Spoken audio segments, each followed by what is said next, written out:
A peaceful day of fishing in summer ends in disaster when a small airplane comes barreling out of the sky and slams into a lake. Water spraying us 80 to 100 feet in the air, pieces of the plane flying everywhere.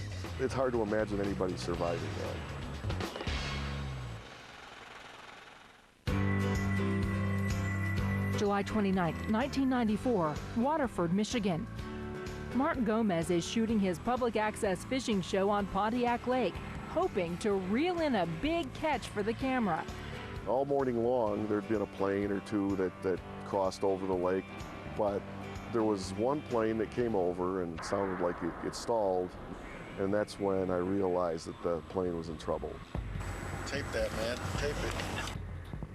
The airplane's pilot, Elliot Rappaport, and his passengers are on their way to an air show in Oshkosh, Wisconsin, when the engine suddenly fails.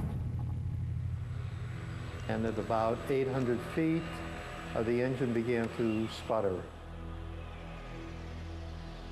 And I figured that landing in the water with my gear up was probably the best choice that I had.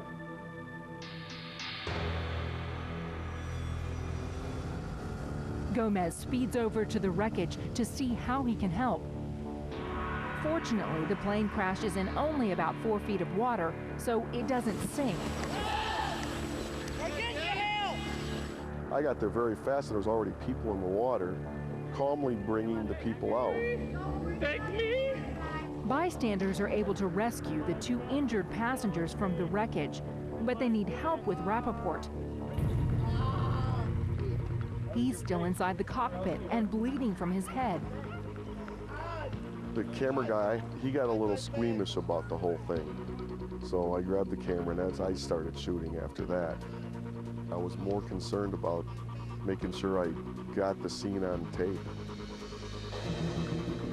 Sergeant John Holland is the only fireman on duty in White Lake Township when the call comes in. When I first arrived there, I see the aircraft, the nose down. I can still see the pilot in the plane. With that type of impact, an aircraft just basically falling out of the sky, hitting the water, my biggest concerns are spinal injuries. The situation seems under control, but Sergeant Holland knows there are hidden dangers. A 2-ton plane leaking 75 gallons of jet fuel can be a recipe for disaster. When you get any type of incident like this, you start getting everybody wants to come and look. You've got fuel in the water, you've got a combustion engine coming in, so that fuel can certainly be ignited. Despite the danger, Holland goes in after the pilot. I actually received first-degree burns around my upper chest and under my arms from the fuel, and it was burning. It's kind of like it felt like having acid on your skin. But in the adrenaline-fueled moment, Holland doesn't feel his injuries yet. He's focused on rescuing the pilot. Just kind of floated a backboard underneath him to support his spine and to bring him back into the shoreline. Fortunately, everyone survives the crash. But the pilot, Elliot Rappaport, doesn't believe luck had anything to do with it.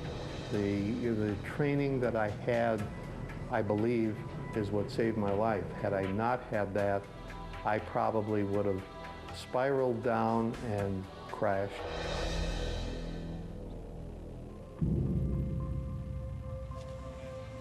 Rappaport and the 2 passengers suffered the same spinal cord injuries, a crushed L2 vertebra, with one significant difference. The passengers recovered completely from the injury, and being a little bit older, my injury continued after the fact, and I was never able to get into an airplane again.